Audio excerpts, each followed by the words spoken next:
Hello guys, welcome back to my channel Deepanji vlog. तो कैसे हो आप सब? आई होप आप लोग अच्छे होंगे। तो आज है वट सावित्री पूजा। तो आप सभी सुहागिनों को वट सावित्री पूजा की ढेर सारी शुभकामनाएं और बधाई। आप सभी सुहागिनों का पति की उम्र लंबी हो। और तो गाइस आज है वट सावित्री पूजा और मैं भी इस व्रत को की हूँ। तो अभी मैं नहा धो के आ गई हूँ। अभी सुबह का टाइम हो रहा है, अभी मॉर्निंग का 4 बज रहा है और मैं नहा के आ गई हूँ क्योंकि मॉर्निंग में पूजा करने में अच्छा होता है, क्योंकि धूप वगैरह नहीं होता है। फिर काफ़ी तेज़ धूप हो जाती है तो फिर मुश्किल हो जाता है, धूप भी बहुत तेज़ लगती है। और बच्चे वाले को तो खास करके परेशानी होती है कि अगर बच्चे उठ गए तो और भी मुश्किल है। तो अभी मैं जा रही हूँ रेडी होने के लिए, तो फटाफट मैं रेडी हो जाती हूँ। बने रहिए आप लोग इस ब्लॉग में, बहुत ही इंटरेस्टिंग होने वाला है। नींद पूरी हुई नहीं, इसीलिए ऐसा लग रहा है कि अभी अभी मैं सो के उठी, बट ऐसा नहीं है, मैं नहा वाली हूँ और अभी मैं जा रही हूँ रेडी होने के लिए। रात को भी काफ़ी लेट से सोई थी और मॉर्निंग में भी मतलब मैं 3 बजे की ही उठी हूँ। और अभी वेद भी उठ गया तो मैं उसी को सुलाने चली गई थी, इसीलिए मेरा चेहरा ऐसा दिख रहा है। तो अभी मैं जा रही हूँ रेडी होने के लिए और मैं हूँ मायके में, तो इस बार अपनी मम्मी के साथ ही मैं वट सावित्री का व्रत करूँगी। आप लोग बने रहिए इस ब्लॉग में। तो गैस अभी मैं रेडी हो गई हूँ और इधर मम्मी भी रेडी हो गई और अभी हम लोग जा रहे हैं पूजा करने के लिए।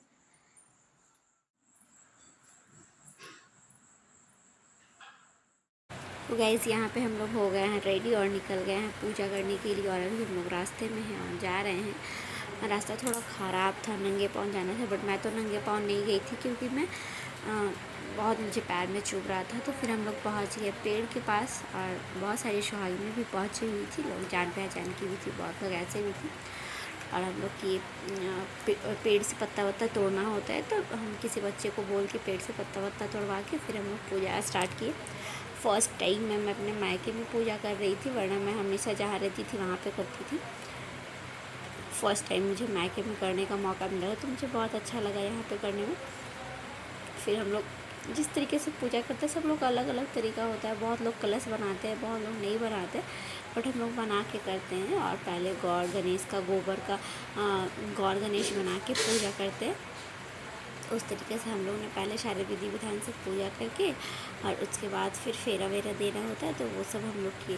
फिर तो हम लोग पत्ते को बिछा करके उसी पे पूजा वूजा करते हैं। फिर हस्बैंड का कपड़ा चढ़ाना होता है, अपना श्रृंगार चढ़ाना होता है, फिर दान करने वाला चढ़ाना होता है, और जो सीजनली फ्रूट्स वगैरह होता है वो सब चढ़ाना होता है। तो ऐसे करके हम लोग पूजा वूजा करके दीप धूप आदि जला करके फिर हम लोग फेरा वगैरह स्टार्ट किए। मैं यहाँ पे वो धूप बत्ती जला रही थी और उसके बाद फिर हम लोगों ने पूजा वूजा किया। अच्छा लगा, गाँव में फर्स्ट टाइम करके बहुत मज़ा आया।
गाइज़ यहाँ पे पूजा वूजा करने के बाद हम लोगों ने फेरा स्टार्ट किया।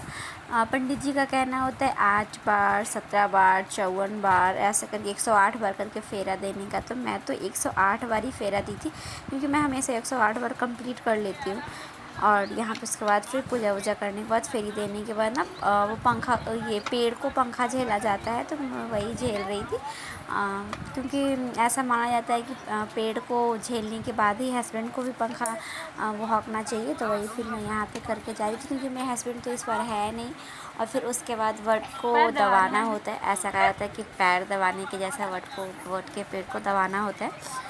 इसके बाद फिर हम लोग 5 सुहागिनों को खोइछा देते हैं। खोइछा देने के बाद 5 सुहागिनों को सिंदूर वगैरह लगाते हैं। ये है मेरी भाभी। तो पंखा के ऊपर फल और चना और चावल रख के गोद में खोइछा दिया जाता है। वैसे करके खोइछा दे करके मैं सिंदूर लगा रही थी 5 सुहागिनों को। तो ऐसा ही हम लोग क्या होता है, हम लोग क्या हर जगह ऐसा ही होता है। और पंखा पे लेके कुछ फ्रूट्स वगैरह को ऐसे करके ऊपर उछलाया जाता है, मतलब उड़ाया जाता है, पेड़ के तक पहुंचनी चाहिए। तो ऐसा करके फिर इधर मम्मी भी भाभी को सिंदूर लगा रही थी। हम लोग वही सास बहू और बेटी तीनों मिलके पूजा कर रहे थे। ये मेरी मतलब भैया की वाइफ ही। तो हम लोग सब मिलके पूजा की। बहुत मज़ा आया फर्स्ट टाइम मायके में करने में। बहुत सारे लोग भी आए हुए थे। फिर पूजा वूजा कंप्लीट करने के बाद हम लोग घर आए।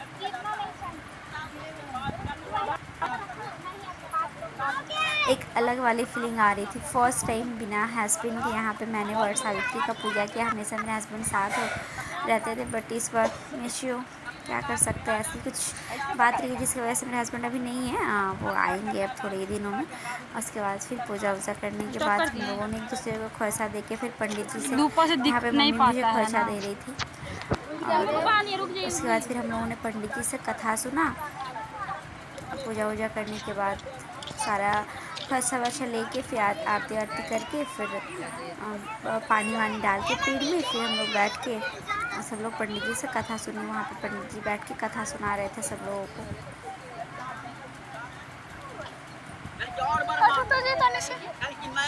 मेरा माता पिता सब पुत्रों वाला हो जाए, मेरे सास ससुर का राज छीन लिया है कोई दूसरा कोई। यहाँ पे भाभी मुझे खोइछा दे के सिंदूर लगा रही थी।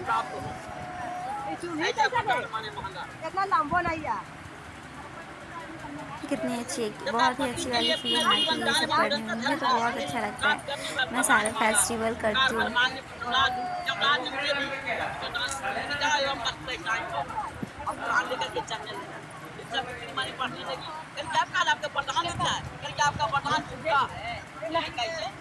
जब मेरा पति ही नहीं रहेगा तो सब काम होगा कौन?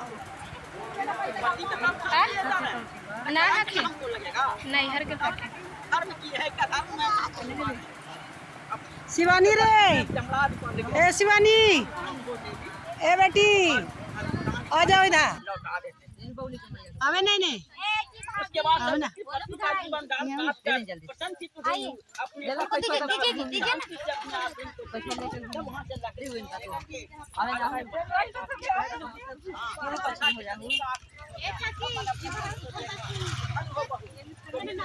अबे बारवा का पता तोड़ देंगे ना।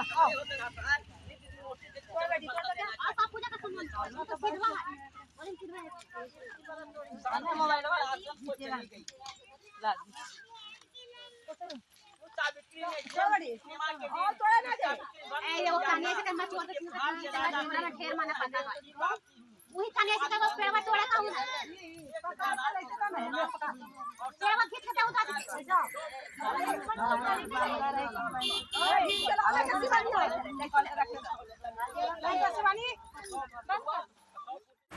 तो यहाँ पे बैठ के हम लोग पंडित जी से कथा सुन रहे थे। वट सावित्री की कथा सुना रहे थे, कैसे सावित्री माँ अपने पति का प्राण यमराज से भी लेकर के आई थी और अपने पति को वो जीवित की थी। क्योंकि जब वो शादी करके आई थी तो उनके पति की आयु सिर्फ 1 साल ही थी और वो इस इंसान से शादी कर ली थी। उनको पता होते हुए वो इस इंसान से शादी कर ली थी। वो बहुत ही गरीब थे, उनके माता पिता भी अंधे थे। ऐसा करके उन्होंने कहानी में बताया। बहुत अच्छी कहानी थी, बहुत ही प्रेरणादायक कहानी थी। और ये पूजा हर सुहागनी को करनी चाहिए अपने पति की लंबी आयु के लिए। उसके बाद फिर कथा वथा सुन के हम लोग आ गए घर। मेरे तो हस्बैंड थे नहीं, तो मम्मी इधर पापा को टीका वीका लगा के फ्रूट्स वगैरह खिला रही थी, जो खिलाना होता था।